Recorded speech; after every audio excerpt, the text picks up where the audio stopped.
أعوذ بالله من الشيطان الرجيم. بسم الله الرحمن الرحيم. أولم يتفكروا في أنفسهم ما خلق الله السماوات والأرض وما بينهما إلا بالحق وأجل مسمى وإن كثيرا من الناس بلقاء ربهم لكافرون. أولم يسيروا في الأرض فينظروا كيف كان عاقبة الذين من قبلهم كانوا أشد منهم قوة وأثاروا الأرض وعمروها أكثر مما عمروها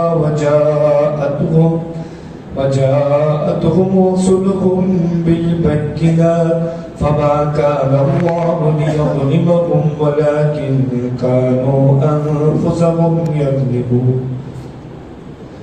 ثم كان عاقبة الذين أساءوا السوء أن كذبوا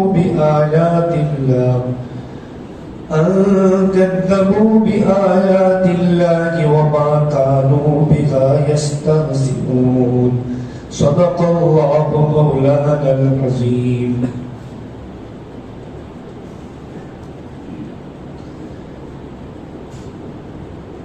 کیا انہوں نے اپنے دلوں میں غور نہیں کیا کہ اللہ تعالیٰ نے آسمانوں اور زمین کو اور جو کچھ ان کے درمیان میں ہے کسی حکمت ہی سے بامقصد اور ایک متعین میعاد کے لیے پیدا کیا ہے، اور بہت سے آدمی اپنے رب کے ملنے کا انکار کرتے ہیں، ملاقات کا انکار کرتے ہیں.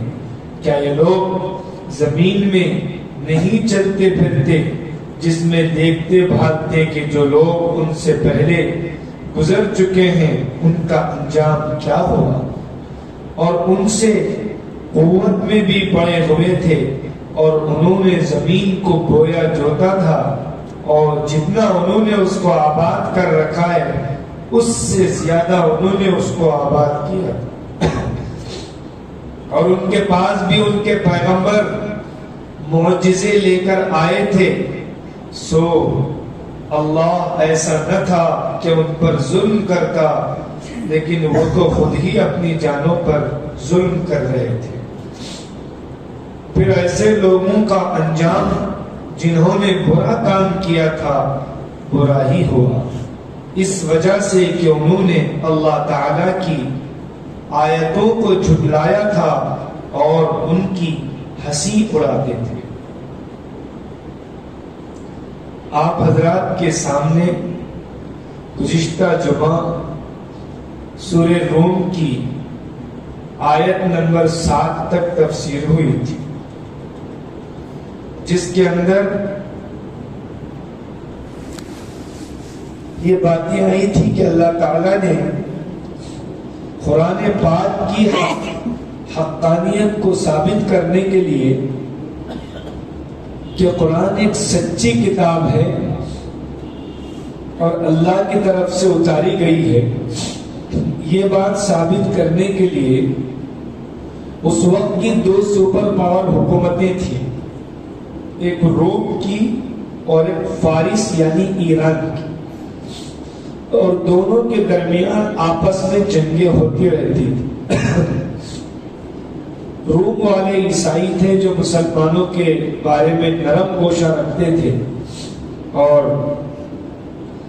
ایران والے آگ کی پوجا کرنے والے تھے. تو یہ مکہ کے بت پرست سے زیادہ قریب تھے، اس لیے کہ ان دونوں کا دھرم ایک تھا قریب. وہ دیوی دیوتاؤں کی پوجا کرتے تھے یا آگ کی پوجا کرتے تھے، تو پوجا کرنے اور بت پرستی میں دونوں ملے ہوئے تھے. کون؟ ایران والے اور مکہ والے. روم والے عیسائی تھے، تو ان کا مذہب مسلمانوں سے زیادہ ملتا جلتا. آج کے عیسائیوں میں اس وقت کے عیسائیوں میں زمین و آسمان کا فرق ہے. بہرحال وہ اللہ پر ایمان رکھتے تھے، تو مسلمان بھی اللہ پر ایمان رکھتا ہے. اس حساب سے عیسائی اور مسلمانوں کا مذہب قریب قریب تھا. تو روم والے جیتتے تو مسلمانوں کو خوشی ہوتی تھی اور ایران والے جیتتے تو مکہ کے کافر ہوتے. جیسے ہم بھی انڈیا فلاں فلاں کے ٹھیک جیتے, یا جو ہے جاپان میں, یوکرین میں, روس میں جنگ ہو, یا عراق میں, فلاں فلاں دیش میں, تو مسلمان اپنے ہم مذہب یا اپنے ہم خیال دیش کے ساتھ ہو جاتا ہے. یہ ایک فطری بات ہے, نیچرلی, کہ آدمی کا جس سے تعلق ہوتا ہے اس سے اس کا دل لگا رہتا ہے. تو ایک مرتبہ روم ہار گیا, ایران جیت گیا, تو قرآن نے پیشن گوئی دی تھی 3 سے 9 سال کے اندر اندر روم پھر دوبارہ جیت جائے گا. جبکہ روم بری طرح ہار چکا تھا. روم کے پورے علاقے جو ہے ایران والوں کے ہاتھ میں چلے گئے تھے, حتیٰ کہ روم کا بادشاہ بھی قسطنطنیہ میں پناہ گزین ہو گیا تھا, یعنی اس کو بند کر دیا گیا تھا. ایسے ماحول میں قرآن یہ پیشن گوئی دے رہا تھا کہ ان قریب روم جیت جائیں گے. عقل میں آنے والی بات نہیں تھی کہ کیسے جیتے گا, مگر 7 سال کے اندر کیا ہوا, دوبارہ روم غالب آ گیا, روم کو فتح حاصل ہوئی, ایران بری طرح شکست کھا گیا. تو مکہ کے کافر مسلمانوں کو طعنہ دیتے تھے, جیسے روم آج ہار گیا ہے اور ایران والے جیت گئے ہیں, ایسے ہی تم بھی ہمارے مقابلے میں ہار جاؤ گے اور ہم جیت جائیں گے. تو مسلمانوں کو اس سے تکلیف ہوتی تھی. تو اللہ تعالیٰ نے اشارہ دے دیا تھا کہ روم بھی جیتے گا اور ایران ہار جائے گا, اسی طرح مسلمان بھی غالب ہوں گے, کفار ہار جائیں گے. لہذا حضور کی ہجرت کے دوسرے ہی سال جنگ بدر ہوئی, تو مکہ کے کافر بری طرح مارے بھی گئے, قتل بھی ہوئے, قیدی بھی ہو کر آئے اور ان کو شکست ہو گئی. جس دن مسلمان مکہ کے کافروں کے مقابلے میں بدر میں فتح مبین کا جھنڈا لے کے آ رہا تھا, حضور واپس تشریف لا رہے تھے, اسی وقت یہ بھی خبر ملی کہ روم جیت گیا ہے.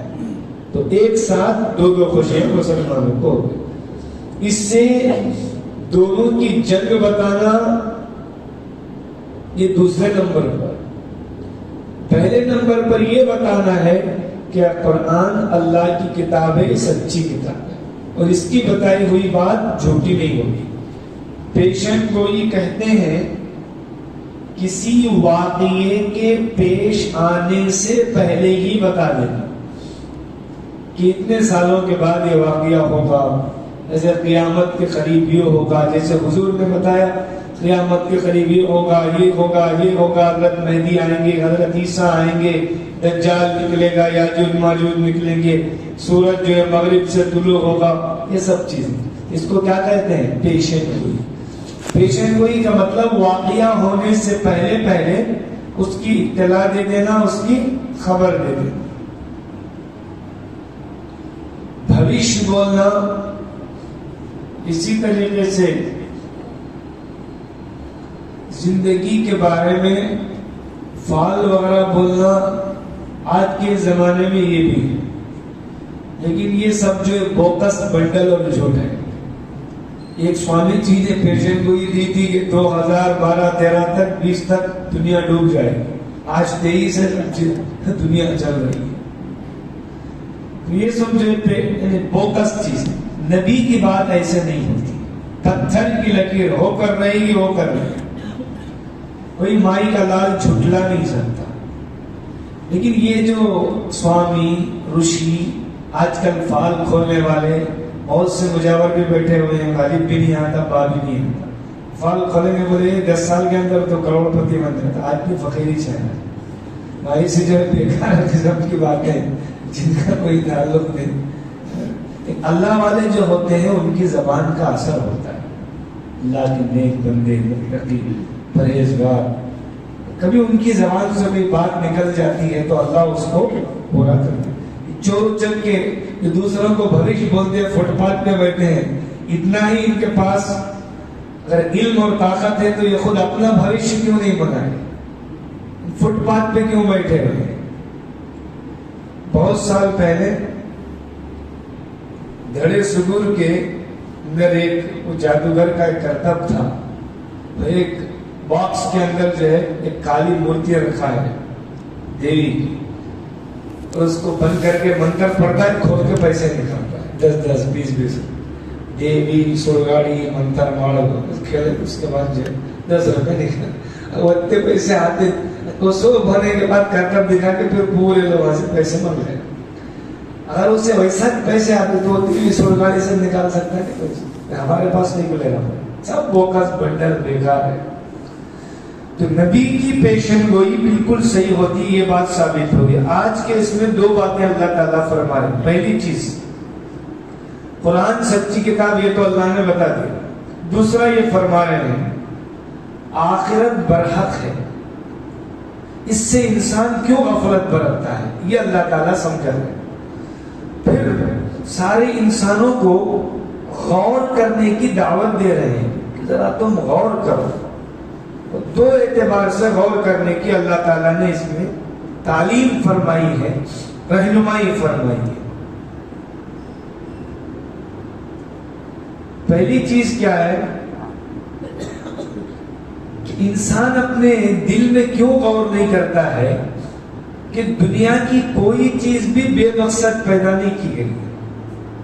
اس مائک کا بھی ایک مقصد ہے، اس پنکھے کا ایک مقصد ہے، اس چھت کا ایک مقصد ہے، اور گاڑی کا ایک مقصد ہے، اور بس اسٹینڈ کا ایک مقصد ہے، ودھان سودا کا ایک مقصد ہے، میونسپلٹی کا ایک مقصد ہے. ہر بلڈنگ کا، ہر چیز کا، ہر مشین کا کوئی مقصد ہے، اور ہر چیز ایک متعین مدت تک، اتنے دن تک چلے گی. گاڑی اتنے دن تک، مشین اتنے دن تک، ہر چیز کی ایک مدت بھی متعین ہے اور اس کا ایک مقصد بھی. تو کیا انسان دنیا میں ایسے بیکار پیدا کیا گیا ہے؟ اللہ تعالیٰ فرما رہے غور کرو، کیا انسان ایسے بیکار چھوڑ دیا گیا؟ افحسبتم انما خلقناکم عبثا، کہ اللہ تو کوئی کام نہیں کہ بیکار انسان کو بنا کے چھوڑ دیا، نعوذ باللہ من ذلک. وانکم الینا لا ترجعون، کیا تم اللہ کے پاس دوبارہ لوٹ کر نہیں آؤ گے؟ کیا ہم نے تمہیں کھیل کھلونے کے لیے بنائے بیکار؟ جب دنیا کی معمولی چیز بھی بیکار نہیں ہے. ماچس جو ہے کاڑی، وہ بھی بیکار نہیں، ایک گنڈی بھی بیکار، اس کا بھی ایک مقصد ہے. دنیا کی کوئی چیز بے مقصد نہیں ہے اور ایک مدت تک کے لیے ہے. تو کیا انسان بے مقصد ہے؟ اور کیا دنیا ہمیشہ رہے گی؟ جبکہ ہر چیز کی ایک شروعات بھی ایک اینڈنگ ہے. اسی لیے انٹری ایگزٹ، ایئرپورٹ میں بھی، بس اسٹینڈ میں بھی، سب جگہ انٹری ایگزٹ، اس کی انتہا ابتدا. دنیا کی بھی ایک ابتدا ہے، ایک انتہا ہے. دنیا ہمیشہ رہنے کی جگہ نہیں ہے، یہ اللہ تعالیٰ سمجھا رہا ہے. جب ایسی چیز ہے تو انسان غور کیوں نہیں کرتا کہ انسان کو دنیا میں کیوں بھیجا گیا ہے؟ مقصود کیا ہے؟ اللہ کی عبادت، اس کے احکامات پر عمل کرنا، شریعت کے احکام پر عمل کرنا. قرآن میں اللہ تعالیٰ نے بے شمار موقع پر فرمایا ہے الذی خلق الموت والحیات لیبلوکم ایکم احسن عملا، کہ اللہ تعالیٰ نے وہی ہے جس نے موت اور زندگی کا سسٹم بنایا، اس لیے بنایا تاکہ آزمائے تم میں سے کون نیک عمل کر کے اللہ کے پاس آتا ہے. کون نیک عمل کر کے اللہ کے پاس آتا ہے. تو معلوم ہوا دنیا نیک عمل کرنے کی جگہ ہے، اللہ کے احکامات پورا کرنے کی جگہ ہے، اور حساب اور جزا و سزا کی دنیا وہ آخرت ہے. وہاں ہر انسان کو اچھے برے کا، اچھے اور برے کا حساب کتاب ہوگا، جزا اور سزا بدلا دیا جائے گا. تو دنیا ہمیشہ رہنے کی جگہ نہیں. جب کوئی چیز ہمیشہ رہنے کی نہیں ہے تو دنیا ہمیشہ کیسے رہے؟ اللہ ایک غور کرنے کی دعوت دے رہے. ذرا غور کرو اپنے دماغ کو، اپنے دل کو متحرک کر کے ٹھنڈے دل سے. ہم کیوں آئے ہیں؟ کیا دنیا ہمیشہ رہنے کی جگہ ہے؟ جب معلوم ہوا کہ دنیا ہمیشہ رہنے کی جگہ نہیں اور انسان کے آنے کا مقصد اللہ کے حکموں کو پورا کرنا ہے، اللہ کی عبادت ہے، اور اس عبادت کا بدلہ آخرت میں ملے گا، تو آخرت ہوگی نہیں ہوگی؟ جب عمل کے لیے کہا جائے تو اس کا رزلٹ آنا نہیں آتا، یا خالی صرف کام کرو، ایک کمپنی خالی کام کرا رہی، کچھ اسے کیا کہتے ہیں، پگار نہیں دے رہی، کچھ سیلری نہیں دے رہی، خالی کام کر کے بیوقوف ہے کمپنی والا، نعوذ باللہ، کوئی کام کرے گا؟ اللہ فرما رہے ساری دنیا بیکار تھوڑی بنائی، اور جب عمل کے لیے کہا گیا تو عمل کا بدلہ ملے گا نہیں ملے گا؟ تو آخرت پر یقین رکھنا چاہیے نہیں؟ ہاں، یہ اللہ تعالیٰ نے، لیکن بہت سے لوگ ایسے ہیں جو اللہ کی ملاقات کا انکار کرتے ہیں، اور آخرت کی سب سے بڑی نعمت اللہ کا دیدار ہے۔ کیا ہے؟ اللہ کا دیدار۔ اور آخرت کی سب سے بڑی محرومی اللہ کے دیدار سے محروم ہے۔ جو لوگ آخرت کا انکار کرنے والے ہیں ان کو قیامت کے دن اللہ کا دیدار نصیب نہیں ہوگا، جو ایمان والے ہیں ان کو دیدار نصیب ہوگا۔ جنت بھی بہت بڑی نعمت مگر اللہ کے دیدار سے بڑی نہیں، اس لیے کہ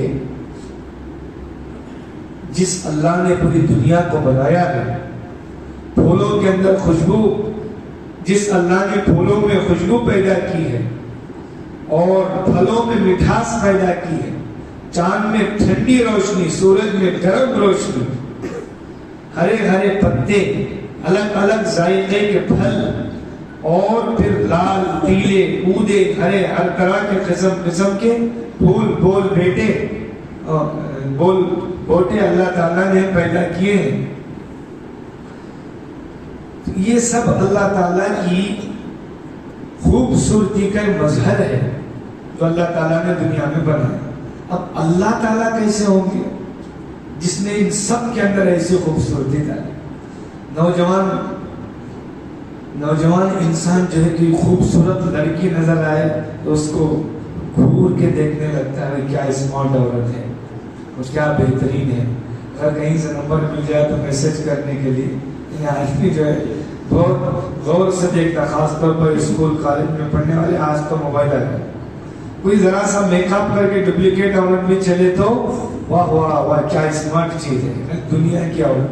اور اگر کوئی مردوا بھی جائے تو واہ واہ کیا خوبصورت ہے بچہ، تو عورتیں جھانکتی، عورت کو مردوا جھانکتا، تو خوبصورتی پر فدا ہو جاتا ہے انسان۔ جس اللہ نے ایسی خوبصورتی مرد عورت کے چہرے میں پیدا کی ہے، پرندوں میں پیدا کی ہے، مور، ہرن، بکری، الگ الگ کے طوطے، مینے، چڑیا، چیل، بلبل، کوئل، قسم کے خوبصورت پرندے اللہ نے بنائے، جو ساری دنیا کو خوبصورتی دینے والا کیسے ہوتا؟ ہم کیا سمجھتے ہیں اللہ ایک نور ہے، یہ لائٹ کی طرح، نعوذ باللہ، یہ نہیں ہے، نور ہے، بس ہم نہیں سمجھ سکتے اللہ کی ذات کو، اللہ کی ذات کے بارے میں غور نہیں۔ اتنا ہے اللہ سنتے ہیں ہماری طرح، اللہ دیکھتے ہیں ہماری طرح، اللہ کے ہاتھ ہیں ہماری طرح، اللہ کے کان ہیں ہماری طرح، اللہ کا چہرہ ہے ہماری طرح، ایک نورانی ذات ہے۔ اللہ کے بارے میں نہیں سوچنا، اللہ کے بارے میں سوچے تو شیطان بیلنس آؤٹ کرا کے کفر میں گرا دیتا۔ اللہ کیسا رہیں گا، اس کے انکیاں کیسے رہیں گے، اللہ سے پہلے کون نام جاتا؟ حدیث شریف میں شیطان پہلے آئے گا، آپ کا نام کیا ہے؟ صادق، ان کے پاس آتا ہے، یہ ذرا روڑ کر، مجھے کس نے پیدا کیا؟ میرے ماں باپ۔ میرے ماں باپ کو کس نے پیدا کیا؟ ان کے ماں باپ۔ ان کے ماں باپ کو کس نے پیدا کیا؟ ان کے ہوتے ہوتے ہوتے لائق جاتے، ان کو کس نے پیدا کیا؟ اللہ نے پیدا۔ اب شیطان کیا کرتا؟ اللہ کو کس نے پیدا کیا؟ حضور فوراً لا حول پڑھو، اپنی سوچ رو، لا حول ولا قوت الا باللہ۔ اللہ ہمیشہ سے نہیں، ہمیشہ رہے۔ فرمایا تفکروا فی خلق اللہ، اللہ کی مخلوق کے بارے میں غور کرو، اللہ کی ذات کے بارے میں غور نہیں کرو۔ اللہ کے بارے میں غور کرنا گمراہی ہے۔ کیسے سوچنا چاہیے، کیسے غور و فکر کرنا چاہیے، بزرگ نے بتلا دیا، کیسے نہیں کرنا چاہیے یہ بھی بتلا۔ تو اللہ کے بارے میں نہیں سوچنا اللہ کا ہاتھا کیسے ہوں گے، اللہ کیسا بیٹھتا ہوگا، نعوذ باللہ، اللہ سے پہلے کون کا ہوگا، نعوذ باللہ. یہ سب جو ایمان کو ختم کرنے والی چیز ہے. دنیا میں بہت ساری چیز جس کی ابتدا نہیں، نمبر شروع ہوتا. امام ابو حنیفہ رحمۃ اللہ علیہ کے پاس ایک پادری تھا. اس نے 3 سوال کیے.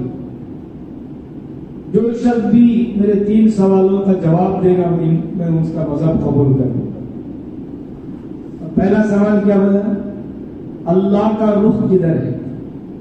کیا ہے؟ اللہ کا رخ کدھر ہے؟ تیسری چیز،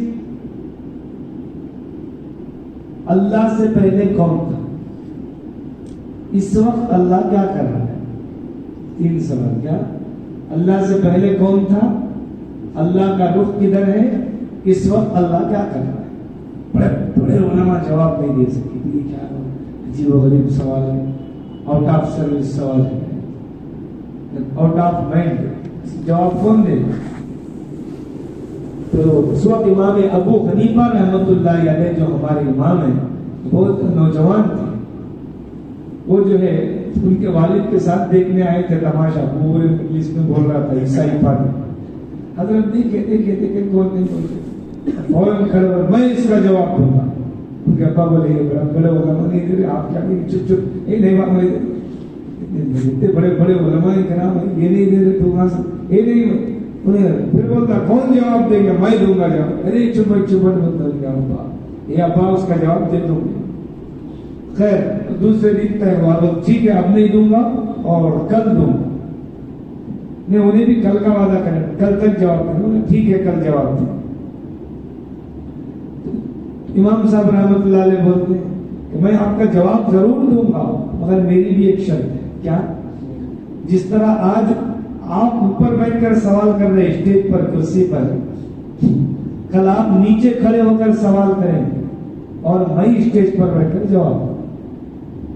یہ میری شرط منظور ہے تو ٹھیک. ہاں ٹھیک ہے ٹھیک ہے. دوسرے دن پورا مجمع جمع ہے، لوگ جمع ہیں، یہ بچہ کیا جواب دے؟ وہ شرط ہے. سیدھا امام صاحب بیٹھ کرسی پر بیٹھ گئے اسٹیج پر. پہلا سوال، پہلا اللہ سے پہلے کون تھا؟ کیا ہے؟ امام صاحب رحمۃ اللہ علیہ پوچھے تجھے 10 کی گنتی آتی ہے؟ ہاں آتی ہے. الٹی گنتی کرو. 10 9 8 7 6 5 4 3 2 1. ایک سے پہلے کیا؟ ایک سے پہلے کیا نہیں، ایک سے پہلے کیا نہیں. ایسے ہی اللہ سے پہلے کچھ بھی نہیں. اللہ سے پہلے کوئی نہیں تھا نہ ہے. جس طرح ایک سے پہلے نہیں ہے، کچھ بھی نہیں ہے، تو اللہ سے پہلے بھی کچھ بھی نہیں ہے، کوئی بھی نہیں. اب یہ تو ہو گیا آخر میں سوال آ گیا. تو جس طرح ایک سے پہلے کیا بھی نہیں، ایک گنتی شروع ہوتی ہے، ایک سے شروع ہوتی ہے، ایک سے پہلے سے ہوتی ہے نہیں. سمجھ گئے؟ بہت معقول جواب، لوگ خوش ہیں. دوسرا جواب، اللہ کا رخ کدھر ہے؟ امام صاحب بولے چراغ لا. چراغ لا کر سامنے لگائی گئی خندی. تو چراغ لگانے کے بعد پوچھے اس چراغ کا رخ کدھر ہے؟ اس کا رخ چاروں طرف ہے، ہر طرف ہے، کسی ایک طرف. ایسے ہی اللہ کا رخ ہر طرف ہے، کسی ایک طرف نہیں. چراغ منگا کر بتایا کیا اس کا رخ کدھر ہے؟ بلکہ چاروں طرف بھی، ہر طرف. چار طرف بھی نہیں، ادھر بھی ہے، ادھر بھی ہے، ادھر بھی. جتنے رخ ہے وہ بولے چراغ کا رخ کدھر ہے؟ تو جواب دیا پادری ہر طرف ہے. ایسے ہی ہمارے اللہ کا رخ ہر طرف، کسی ایک طرف نہیں. جب چراغ کا رخ بھی ہر طرف ہے، اللہ کا رخ کسی ایک طرف نہیں، ہر طرف. تیسرا سوال کیا تھا؟ اس وقت اللہ کیا کر رہا ہے؟ امام صاحب بولے اس وقت اللہ تعالیٰ مجھے یہاں کرسی پر، اسٹیج پر بٹھا کر عزت دے رہا ہے اور تجھے نیچے کھڑا کر کے ذلت دے رہا ہے. بہت حیران ہو گیا. اور کیا ہے اس کے سوالات کے جو ہکا بکا ہوگا. چلو بہرحال تو ایسا جو ہے جو چیز سوچنے کی ہے وہ سوچنا. ایک بادشاہ جو ہے اللہ کو مانتا، اللہ کہاں ہے ایسا بتاؤ، اللہ کہاں ہے ایسا بتاؤ. ایک بچہ کا زور سے پتھر لگ درد کہاں ہے بتاؤ سب ایسا ہی اللہ جو ہے محسوس کہاں ہے دکھتا نہیں، اللہ کی ذات سے محسوس ہو.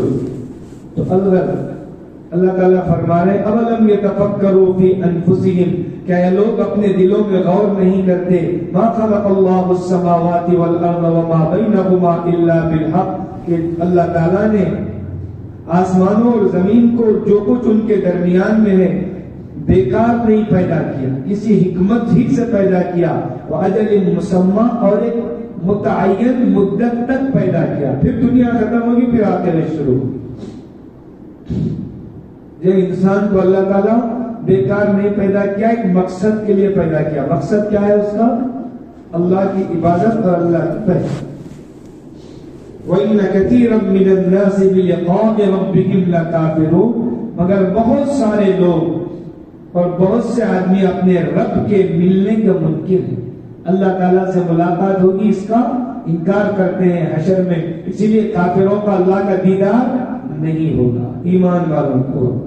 اللہ کا دیدار ہونے کے لیے ان آنکھوں کو غلط جگہ استعمال نہیں کرنا.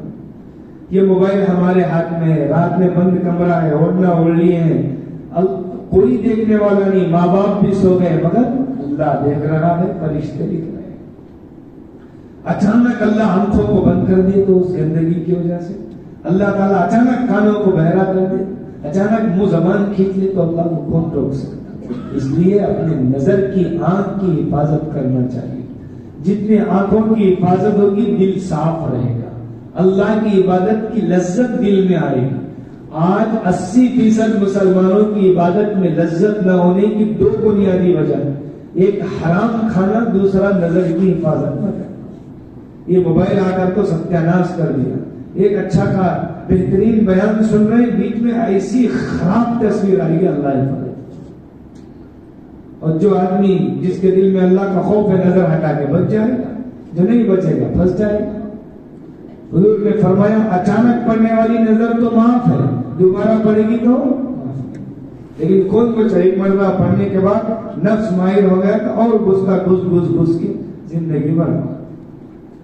ایسے کئی نوجوانوں کی زندگیاں برباد ہو رہی ہیں اور ہو چکی ہیں. اس لیے اپنی نظر کی حفاظت کریں گے تو قیامت کے دن اللہ کا دیدار نصیب ہوگا، دنیا میں بھی ایمان کی مٹھاس نصیب ہوگی. جس شخص کی نظر کسی غیر عورت پر پڑے فوراً نظر کو نیچے جھکا لے، نہ چاہنے کے باوجود. نفس کا تقاضا ہے، دل کا تقاضا ہے کہ گھوروں، غور کروں، مزہ لوں، اس کے باوجود نظر جھکا دیتا ہے. اللہ امیڈیٹلی اسے انعام دیتے ہیں کہ اس کے دل میں ایمان کی مٹھاس، حلاوت اللہ عطا کرتے ہیں، جس کو زندگی بھر محسوس کرے. کتنی بڑی نعمت ہے. اس لیے اس کی حفاظت کرنا چاہیے. یہ آج کے لیے اتنا ہی رکھیں گے کہ اللہ تعالیٰ نے پہلا یہ بتایا ہے کہ غور کرو کہ یہ آسمان و زمین یہ دنیا اللہ نے بیکار نہیں بنائی. دوسرا یہ ہے کہ تم لوگ مکہ کے کافروں سے کہا اور عام انسانوں سے دنیا میں گھومتے پھرتے ہو اور تم سے پہلے لوگوں کو دیکھو، جیسے عاد، سمود، قوم لوط تھی، یہ تم سے زیادہ طاقتور تھے. اپنے ہاتھ کے پوروں سے پہاڑوں کو تراش کر گھر بناتے تھے اور پہاڑوں کو تراش کر ہاتھوں سے اپنے بنگلے، محلات بناتے تھے. قوم سمود تم سے زیادہ طاقتور تھے. لوہے کو ہاتھ میں لے کے اسے جو ہے مڑوڑ کر گولا بناتے تھے. ایسی طاقتیں تھیں. مگر اور ان لوگوں کی عمریں بھی لمبی لمبی تھی. تمہاری کیا 50، 60، 70، 80، اس کے بعد ختم. سینچری پورا کرنے والے بھی بہت کم ہیں، 80-90 سال میں ختم. ان کی عمریں 500، 600 سال تھی. تم سے زیادہ انہوں نے زمین کو آباد کیا تھا، تم سے زیادہ کھیتی باڑی کرنے والے تھے، تم سے زیادہ مال و دولت والے تھے، تم سے زیادہ دنیا آباد کرنے والے تھے. مگر ان کے پاس جب ہمارے نبی آئے، معجزے لے کر آئے، انہوں نے آخرت کا انکار کیا، نبیوں کا انکار کیا اور اللہ کا انکار، اللہ کے ایک ہونے کا انکار کر دیا. تو اللہ تعالیٰ فرما رہے ہیں اللہ ان پر کوئی ظلم کرنے والا نہیں تھا. اللہ کو کیا بڑی عذاب دے کر خاموخ. ما یفعل اللہ بعذابکم ان شکرتم وآمنتم. اللہ فرما رہے اللہ کو کوئی شوق نہیں ہے تمہیں عذاب دینے کا. اگر تم ایمان لاؤ اور اللہ کے شکر گزار بندے بن جاؤ, اللہ کو کیا پڑی, وہ تو غفور الرحیم ہے. اللہ تعالیٰ فرما رہے فما كان الله ليظلمهم ولكن كانوا انفسهم يظلمون. اللہ نے ان پر کوئی ظلم نہیں کیا, اللہ ان پر ظلم کرنے والا نہیں تھا. اللہ کی رحمت اتنی ہے, اللہ ان کی رہنمائی کے لیے نبیوں کو بھیجا اللہ تعالیٰ, اور اللہ تعالیٰ بغیر نبی کے بھیجے کے, بغیر مکمل دعوت دیے کے, بغیر اچھی طرح ہوشیار کیے کہ کسی قوم پر عذاب نہیں بھیجتے. پہلے ان کو سمجھاتے ہیں, بتاتے ہیں, عذاب سے ڈراتے ہیں, پھر بھی نہیں مانتے, لاتوں کے بھوت باتوں سے نہیں مانتے. اب تم جو ہے اللہ کے عذاب میں مبتلا. ایسی تم سے پہلے لوگوں پر غور کرو جو آخرت کا انکار کرنے والے تھے, ان کا انجام کیا ہوا. ان کے کھنڈرات آج بھی پڑے ہوئے ہیں. قوم عاد, قوم سمود, قوم لوط, قوم نوح کے غور کرو. تم تو زمین میں چلتے پھرتے ہو, دیکھو. ثم كان عاقبة الذين اساءوا السوء ان كذبوا بآيات الله. پھر کیا ہوا, برا کام کرنے والوں کا انجام بھی برا ہوا. قوم نوح تباہ ہوئی, قوم لوط تباہ ہوئی, قوم سمود تباہ ہوئی, قوم عاد تباہ ہوئی, قوم شعیب تباہ ہوئی, مکہ کے کافر بھی تباہ ہوئے. تم بھی ایسا انکار کرتے رہو گے تو قیامت تک آنے والے انسانوں تم بھی تباہ ہو جاؤ گے. ایک قوم کی بربادی کو دیکھ کر دوسرے قوموں کی بربادی سمجھ جاؤ, ایک کی سزا کو دیکھ کر سب کی سزا سمجھ جاؤ. اللہ اشارہ دے دیتے ثم كان عاقبة الذين ساءوا السوء ان كذبوا بآيات الله. ان کے تباہ ہونے کی وجہ کیا تھی, انہوں نے اللہ کی آیتوں کا انکار کر دیا. وَكَانُوا بِهَا يَسْتَهْزِئُونَ. صرف انکار نہیں کیا, یہ مذاق اڑاتے تھے نبیوں کا, دین کا, اللہ کی آیتوں کا مذاق اڑایا کرتے تھے.